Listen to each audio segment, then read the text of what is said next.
Крайно време е да спрете да правите тези 30 неща, защото те са опасни за вас самите. Мария Робинс казва: никой никога не е получавал шанс да се върне в своето минало, за да го промени. Но всеки може да започне отново, за да си създаде нов финал. Много вярно според мен твърдение. Но на първо място трябва да спрете да правите тези 30 неща. Част 1. Защото те са опасни за вас сами. Първо, спрете, мили хора, да прекарвате времето си с неподходящи хора. Животът е твърде кратък. Живота наистина лети, за да го прекарваме с хора, които ни изтискват като лимони. Ако някой иска да присъствате в живота му, мили хора, той ще се погрижи за вашите условия.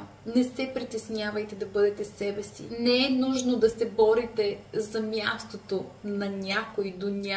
Не бъдете в лоша компания. Никога не се вкопчвай в онези, които постоянно ви потискат и не оценяват вашата стойност. Не го правете. Не забравяйте, че истинските ви приятели, хората, които ви обичат, не са тези, които ви подкрепят само когато всичко е хубаво, а са тези, които винаги са до вас и в трудните моменти и ви подкрепят такива каквито сте. Номер 2. Спрете да бягате от проблемите. Проблеми са нови възможности.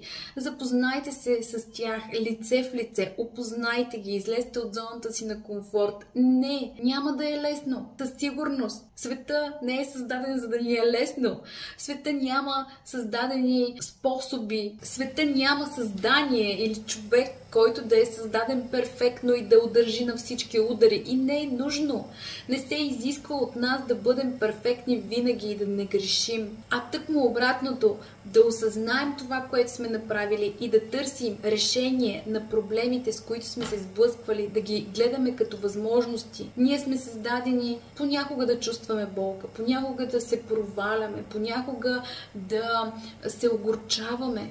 Как ще разберем какво е хубавото, ако го нямаше лошото? Най-важното е да си вземем поука и да не го правим в бъдеще по същият начин. Това е едно от най-важните неща. Да променим начина, по който сме предизвикали тези проблеми да се случат, защото те са се предизвикали от стари наши решения. Именно това ни прави хора, човеци. За още подобни видеа последвай ме.